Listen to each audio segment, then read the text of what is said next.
Frank Walker, how have we got to this situation with Andium? A hugely public row with the government, staff members being given huge increases. I mean, a 40% pay rise in just 2 years for the chief exec. And now 4 members of the board of the company have left or are leaving. How have we got here? I wish I knew. I honestly wish I knew why. You mentioned salary increases, and yes, they're quite significant, but the growth of the company under the leadership of our chief exec and finance director, and of course the board, is many, many times the increase in salaries that they've had. I mean, for example, our capital program, which is the forward program of building apartments and houses for tenants and first-time buyers, is now 9 times, 900% higher than it was when we started. And the whole ethos of the arm's length companies was to separate them from the states and provide a private sector culture. And of course, in the private sector, you reward performance. And that's exactly what we've done. But those rewards have been really significant, I'm sure you'll agree, in the past few years. I mean, the Chief Minister has pointed to the Chief Exec getting a 75% increase over the last 5 years. That is huge, isn't it, by any standards? Yes, it absolutely is, but that reflects 2 things. It reflects the fact that he was very lowly paid when the company started compared to his counterparts in the public sector, and it reflects the huge success that I've already mentioned in the company. I think what's also, the question we should be asking though is he overpaid now? Now, all we need to do is look at the league table, which the Controller and Auditor General has published in her report, and his earnings are well down the list. And he's by no means highly paid compared to other chief executives in state-owned companies. And that surely is the measure we should be focused on. He's not the only one at the top, though, getting huge bonuses and huge pay rises. John Lafondre says these just aren't justifiable. Do you disagree with that? I think it's got to depend on the performance of the company, but did he get a huge bonus? Well, I think that's an interesting point in itself. Our chief exec has had 1 bonus, and that was in 2018. That's the only time he's had a bonus, and it was just under £19,000. In 2018, another chief executive of a state-owned company got a bonus of just under £200,000, over 10 times the bonus that our chief exec received. So in that context, our bonus is not huge. Another chief executive, incidentally, got a bonus of circa £100,000. So what I don't understand, and what hardly anyone I know understands, is why, when first of all the salary increases were approved by the Treasury Minister last year, and why, with our bonuses being comparatively so low compared to others, why is Andium being singled out for this treatment? We have no idea. On the one hand, they approve bonuses of 100,000 and 200,000, and yet we're in a war almost for 18,000. I just don't see the logic. Well, you talk about approval there. John Lafondre says there is an agreement between Andium and the government that any pay rises should be approved by the government, and you didn't seek that approval. Why was that? Well, first of all, can I say this was before my watch. This was before my time as chair.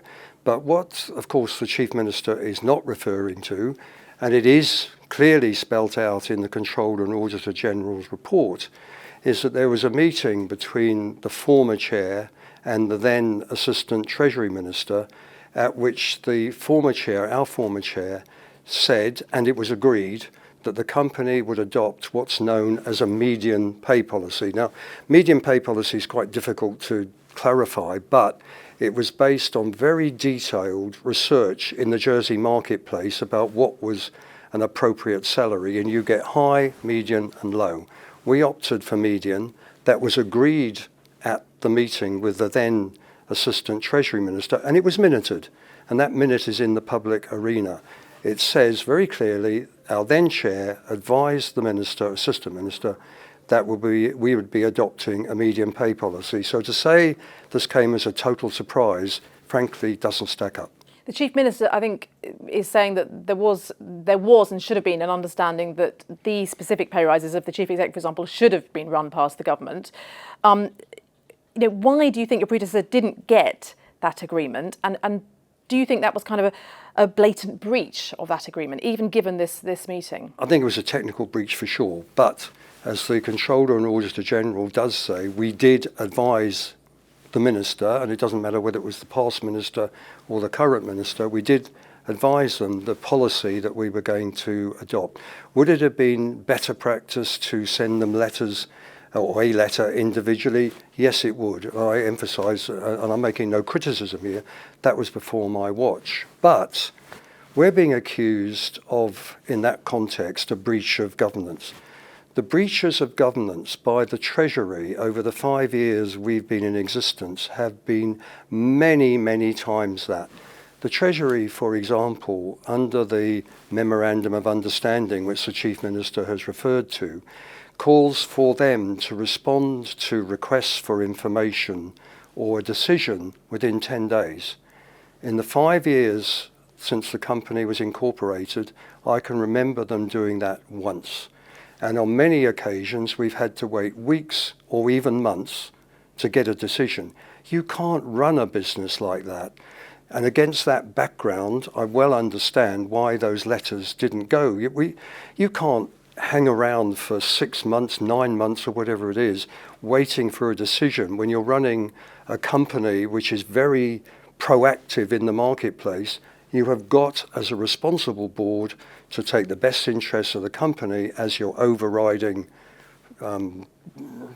motivator, and you've got to take decisions. So just to be clear, do you believe that there was a deliberate avoidance to seek agreement from the government? Absolutely not. Absolutely not. You feel that this was just an accidental kind of miscommunication? I honestly don't know, but it was by no means deliberate. And of course, the Chief Minister has, in effect, impugned the integrity of my board, which is why my Vice Chair, a very highly respected lawyer with an enviable track and unimpeachable track record, has said, I can't live with this anymore, I've got to go. And that's a part of the whole tragedy that's unfolded around Andium. Andium is a hugely successful company. If I was Chief Minister, I'd be standing up and applauding the performance and frankly taking some credit for it. Look around the island and look at the quality and the quantity of the developments that Andium have completed in the last 5 years. Look at the incredibly exciting developments we've got coming off. I would be applauding the company, not decimating the board, and with it, ultimately ensuring that the ultimate losers will be prospective tenants and prospective first-time buyers. That's awful.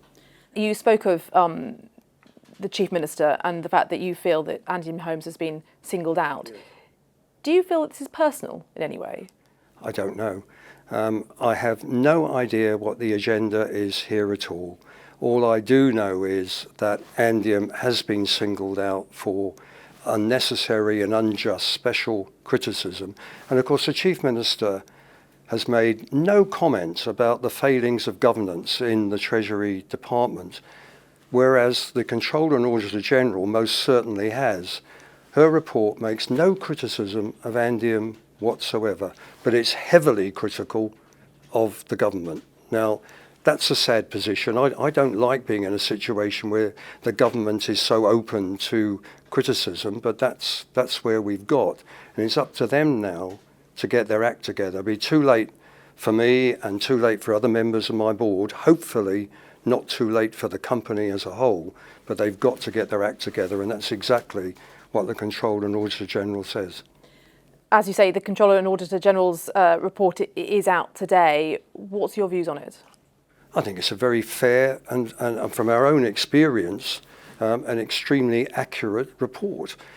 We have known, I've already referred to the numerous breaches of governance that we've seen in the Treasury since Andium was incorporated, something's got to improve, and that's what she's calling for. And it's not the first time. You know, she issued a report, I think 2 years ago, which said very much the same thing, and there's been no reaction from government that anyone can detect at all.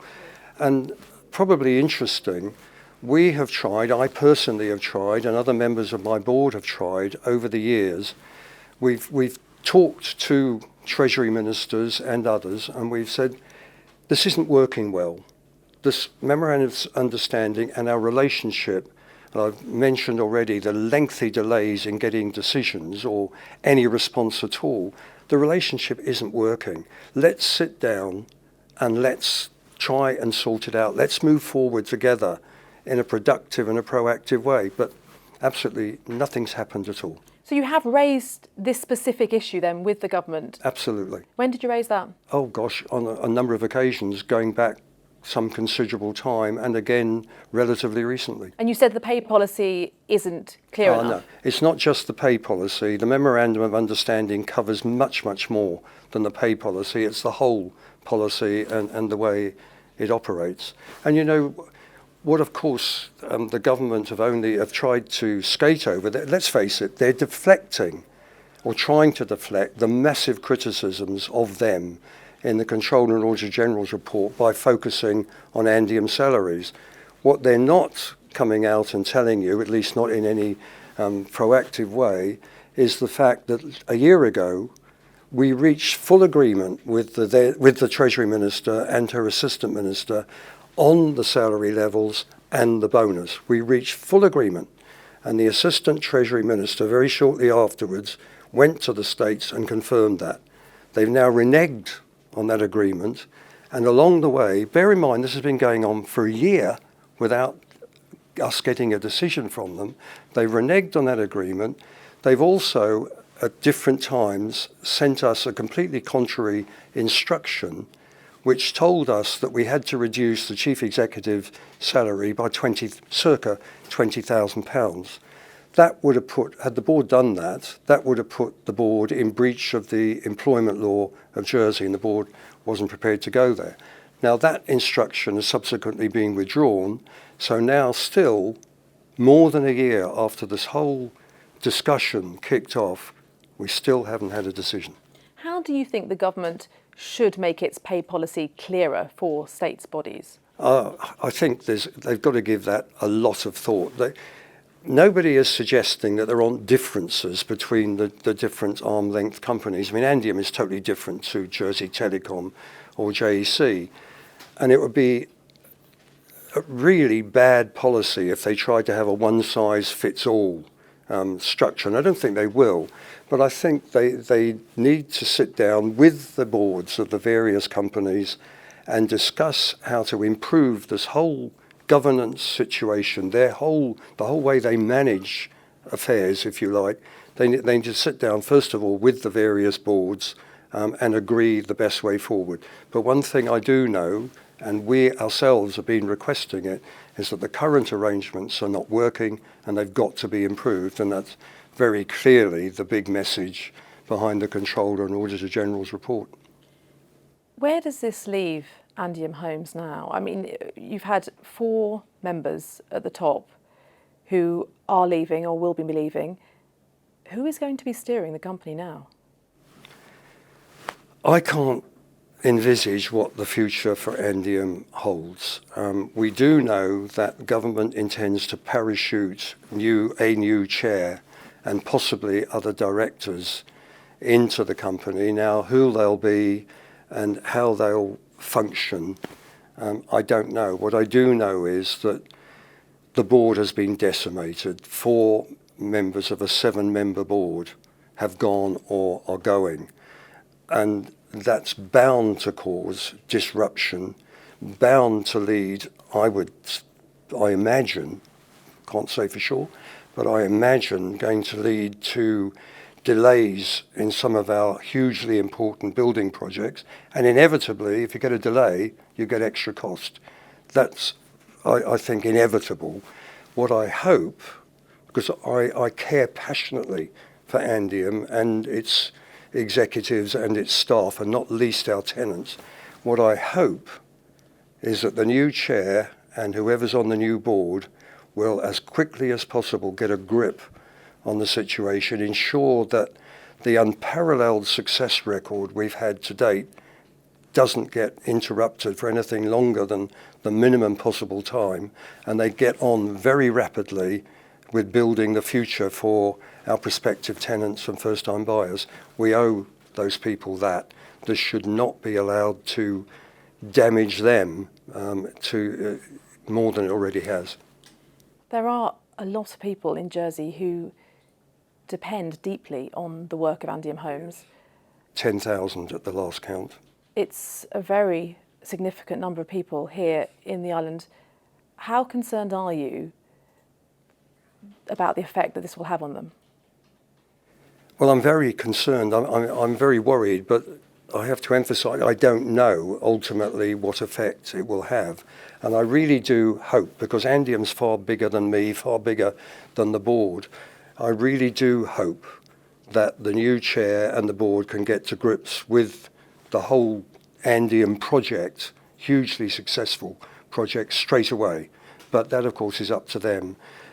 Frankly, the board is no longer in control of the company. The control of the company now sits somewhere in the States, and the Controller and Auditor General doesn't know exactly where it sits. We don't know exactly where it sits, but come what may, government have got control now. It's up to them to act quickly, take the right decisions, and ensure that our clients, many of whom are the most vulnerable in Jersey society, are not damaged more than is absolutely possible.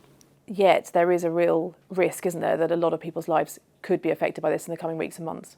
There is, but I sincerely hope that they will get to grips with it very quickly and minimise that risk. Do you, if people's lives are affected, do you feel that you take any responsibility for that? No, I do not, and I don't believe the current board do. The success of Andium has been unparalleled. As I said, our building program is now 9 times what it was. Look at the developments that we've completed recently. Look at that wonderful development on the airport road. Look at the work we've done on the high-rise blocks in St Helier and out at St Clement.